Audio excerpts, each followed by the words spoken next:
रैगांव के रण भाजपा कांग्रेस के सीधी टक्कर। हम दिखाऊं अपना पंचन का ग्राउंड जीरो से। 30 तारीख का हो जाई किस्मत के फैसला, भाजपा जीती या कांग्रेस, किंतु उससे पहले जनता के सटीक अनुमान, जनता के सटीक राय अपना का हम दिखाऊं एमपी संदेश न्यूज 24 के ग्राउंड जीरो में।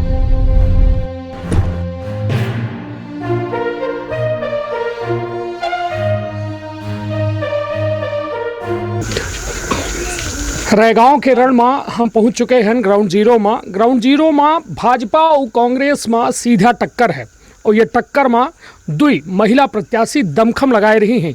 हमारे साथ वर्तमान में भाजपा प्रत्याशी प्रतिमा बागरी जी हैं। वो लगातार जो है जनसंपर्क कर रही हैं, लोगन से मिल रही हैं, लोगन के मन ले रही हैं और लोगन से अपील कर रही हैं कि उनका समर्थन दें। तो विंध्य क्षेत्र के ये पहल बघेली न्यूज चैनल में हम कनीष तिवारी अपना पंचन का सभी जनन का प्रणाम करी थे और शुरुआत करी थी ये बातचीत के जो है शुरुआत करी थी। दीदी अपना अब चुनाव के बिल्कुल ऐसा मोड़ में हैं जब जनता से सिर्फ अपना अपील कर सकी थे, एक दरख्वास्त लगा सकी थे कि हम हमरे पक्ष में वोट करें। भाजपा काहे वोट करे जनता? 25 साल के शासन भाजपा का दिहिस, अब आगे 25 साल के बाद काहे मौका दे? का अपना कहा? देखिए, भाजपा सरकार वैसे भी गरीबों के उत्थान के लिए है, अंत्योदय उसका लक्ष्य है, तो वह अंत्योदय के हिसाब से सारी योजनाएं गरीब लोगों के लिए कर रही है, गरीब लोगों के बना रही है और उनका ज़मीनी स्तर पर अच्छा से संचालन हो सके, इसलिए भाजपा सरकार उन्हीं सब नीतियों के साथ लोगों के बीच में जा रही है।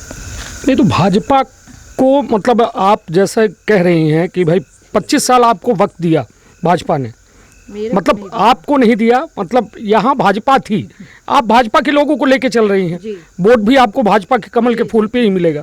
तो आगामी 5 सालों के लिए आपके क्या विजन है? इस मतलब अब 5 साल तो बची नहीं विधानसभा, फिर से चुनाव होगा 2023 में, तो 1.5 साल के लिए क्या विजन लेके आप जनता के बीच जा रही हैं? क्या मुद्दे हैं आपके? रोटी, मकान और उनकी दवाई और पढ़ाई, ये सुचारू रूप से मुझे करना है। बिल्कुल ग्राउंड लेवल तक इसका संचालन सही तरीके से हो जाए, इसके लिए मैं विचार कर रही हूँ कि 1.5 सालों में सबसे पहले ये परिवर्तन करूँ और कुछ जगह की जो सड़कें हैं उनकी बनवाना है, उनकी मरम्मत है, वो सब करवा सकूँ। हम मनकहरी गांव में आए हैं। यह गांव में शायद वह जो प्रमुख रास्ता से गांव के अंदर के आवे के रास्ता है, बेहद ख़राब रास्ता है। लोगों एक आध दू जने हमका मिले तो कहा भैया जरूर पूछब अपना से कि ये रोड बनी कि ना बनी, का लागत है? मनकहरी के रोड जो है संपर्क रोड है, ये प्रधानमंत्री ग्रामीण से बनी कि ना बनी? बिल्कुल बनेगी, समय लग सकता है, लेकिन हर एक रोड को बनाने का, पहले जब कांग्रेस की सरकार थी तब आपने रोडें देखी हैं, कहीं नहीं थी, पर आज के समय में कुछ ही रोडें बची हैं जो विकसित नहीं हैं, उनको कुछ समय पश्चात पूर्ण कराया जाएगा। 25 साल आपको जनता ने प्रतिनिधित्व करने का मौका दिया भाजपा को, तो उसमें विकास पर सवाल खड़े हो रहे हैं, तो उसके लिए आप क्या कहेंगे? हमारी सरकार 15 वर्षों से है, तो 15 वर्षों में आप देख रहे हैं परिवर्तन कितना हुआ है, कितनी सड़कें बन गई हैं। तो ऐसा नहीं है विकास नहीं हुआ है। पहले कांग्रेस की सरकार थी, उसने विकास नहीं किए हैं, विकास करने नहीं दिए हैं, पर 15 वर्षों में बहुत से ऐसे विकास के कार्य किए हैं, हुए हैं। प्रधानमंत्री आवास को लेकर लोगों के मन में, अभी मैं सिंहपुर में था, आपके प्रदेश अध्यक्ष आए हुए थे, जनता के मन में वहाँ कई सवाल हैं। सिंहपुर को लेकर ये कहा गया कि सब्जी मंडी बनाई गई है, वहाँ साफ़ सफाई नहीं है, सार्वजनिक शौचालय नहीं है, बहुत सारी चीज़ों को लेके, आवास को लेके एक शख्स हमसे मिले जिन्होंने कहा कि 10 साल से 2011 से उनकी फाइल लगी हुई है, किंतु आज दिनांक तक 2021 आ गया, उनका आवास उनको नहीं मिला है। तो ऐसे ये जो कहा जाए जड़ में भ्रष्टाचार जो है उसको कैसे ख़त्म करेंगे आप? देखिए, 60 वर्षों तक कांग्रेस की सरकार थी, तब आप लोगों से पूछिए कितने मकान गांवों में बने हुए थे, शायद किसी गांव में 1 या 2। वर्तमान समय में ऐसा है कि 50%, कहीं 75% मकान बन गए हैं।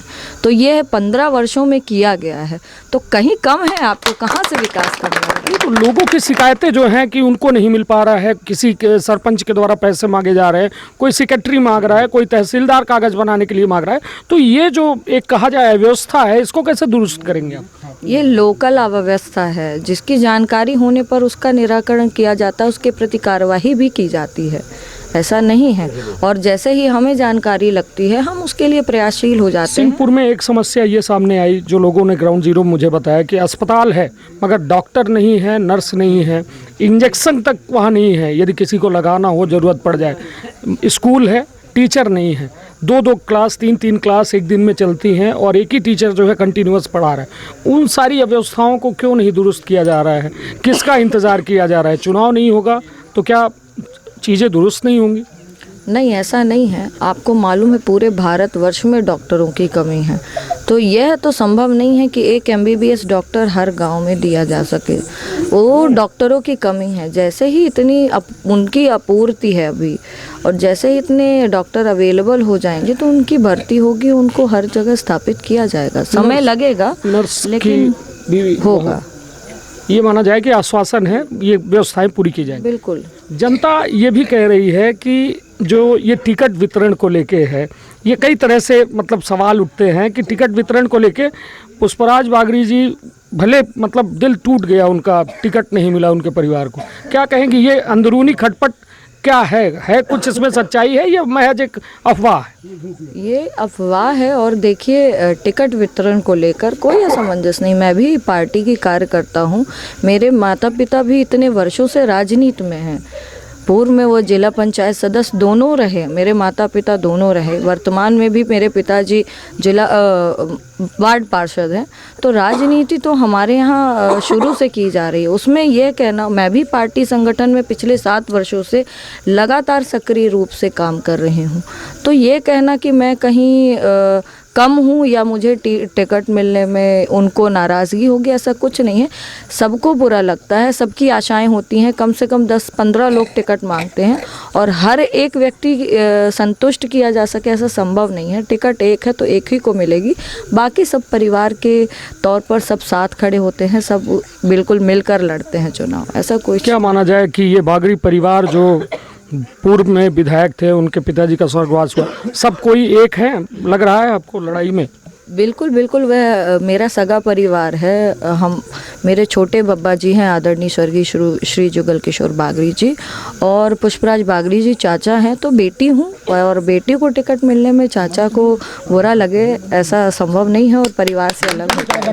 चलिए, यह एक बढ़िया बात है। कहा है देखिए, जनता के बीच में सवाल, जनता के जवाब हम ले रहे हैं और पहुंची जनता के बीच। जनता जो उन्हें बिल्कुल कोनो कन्फ्यूजन में रहा है, अपना साफ तौर में ये बात स्पष्ट कह दी कि हम हुआ घरे के बिटिया हैं, अब बिटिया से अलग चाचा हो बब्बा कैसा हो सकते। चलिए, अब बात हुआ मंच के, हुआ सभा के, जो पूरे देश में सुर्खी बनी गए, ओकर अपना सफाई दिहन।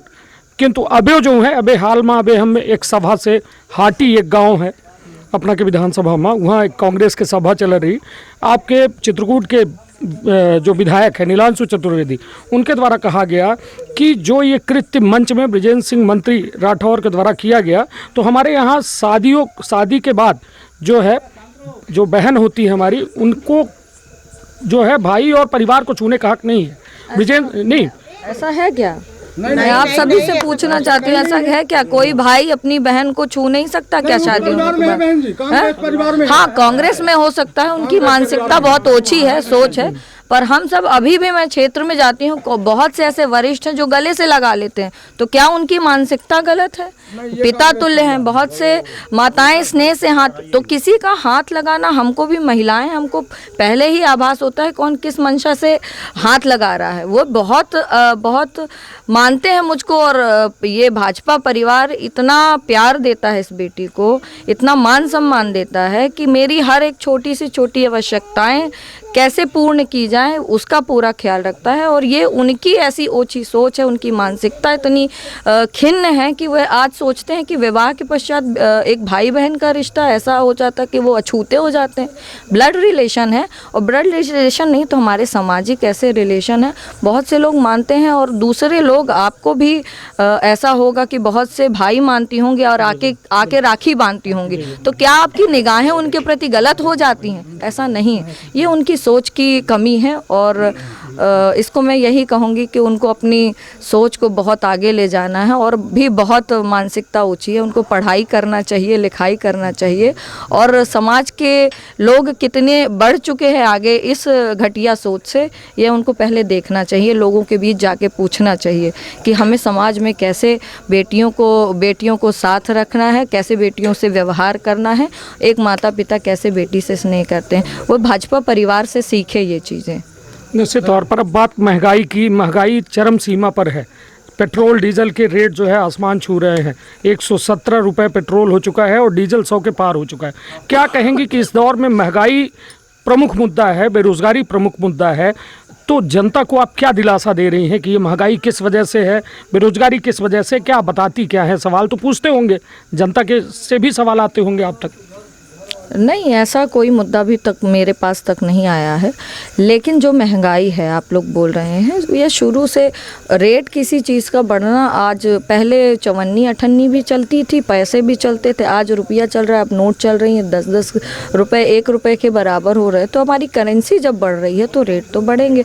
और डीजल पेट्रोल के रेट एक समय पे 10 रुपये 12 रुपये भी थे, वो बढ़ के कांग्रेस के ज़माने में भी 70-75 तक पहुँचे हैं।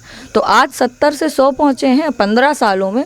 तो इसको वो महंगाई का मुद्दा बना रहे हैं। जब 60 वर्षों में वह 15 रुपए से उसको 75 रुपए 80 रुपए तक पहुंचा सकते हैं, तो क्या 25 रुपए और आगे 15 सालों में नहीं बढ़ सकता है? वह महंगाई यहीं तक रह जाएगी, कोई करेंसी बढ़ेगी नहीं। जब डॉलर बढ़ सकता है तो रुपये वो भाव तो बढ़ेंगे ही। तो ये इकोनॉमिकल स्टडीज़ है, उनको एनालाइज करना चाहिए, उसके बाद जाना चाहिए। लोग क्या है, अभी इकोनॉमिकली इतना नॉलेज नहीं रखते हैं, इसलिए उनको भोले भाले होते हैं, उनको फुसला लेते हैं, उनको बहका देते हैं। ऐसा कुछ नहीं है। आप युवा हैं, युवा चेहरा हैं और एक उम्मीद है लोगों की कि जो युवा वर्ग है उसके लिए रोज़गार के लिए, क्योंकि जो बेरोज़गारी की दर बढ़ रही है लगातार, जो है हमारे भाई बहन जो 12वीं पास कर रहे हैं, लोन लेके कैसे पढ़ाई कर रहे हैं, किस तरह से घर चला रहे हैं, उनके घर वालों की भी अपेक्षाएं हैं कि उनको नौकरी मिले। बेरोज़गारी के मुद्दे पर आपकी क्या राय है? मैं नौकरी को उतना पसंद नहीं करती, मैं आत्मनिर्भरता को ज़्यादा पसंद करती हूँ। किसी की आपको नौकरी करने से बेहतर है कि आप आत्मनिर्भर बनो।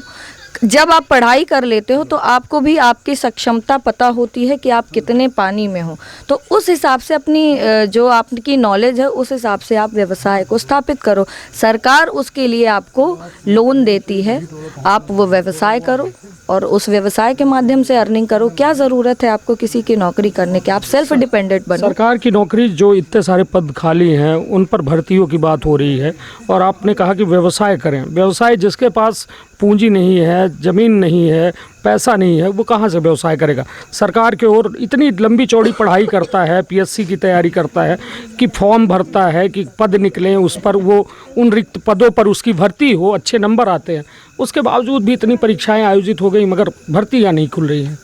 भर्तियां खुलेंगी, समय लगेगा। जैसे ही हर एक जितनी भी स्थान रिक्त हैं उनकी पूर्ति की जाएगी। समय लग रहा है लेकिन वे अवश्य रूप से पूर्ण की जाएंगी। चलिए, अब एक आखिरी सवाल, आपका एक कीमती वक्त है जो आपने हमको दिया।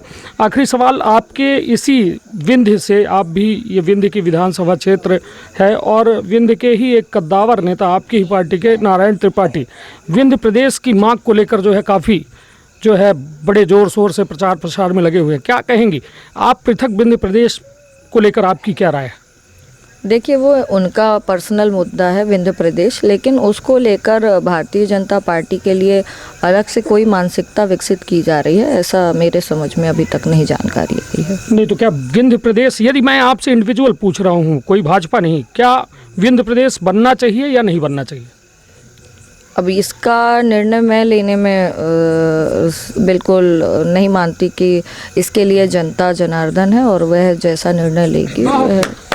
हमारे साथ जो है प्रत्याशी हैं भाजपा के प्रतिमा भागरी, जिनके द्वारा यह अपन बात रखी गई और यह कहा गया है कि साफ तौर पर वो जनता के हर अपेक्षा में खरी उतरी ही और अपन बात जो है उनके द्वारा यह कहा गया कि जो सतत विकास के प्रक्रिया है ओका जल्द से जल्द पूर्ण की जाई। सड़क के यदि मूलभूत सुविधा है तो ओहू का जल्द से जल्द ध्यान दी जाई और उनके द्वारा बेबाक राय हर मुद्दा में रखी गए।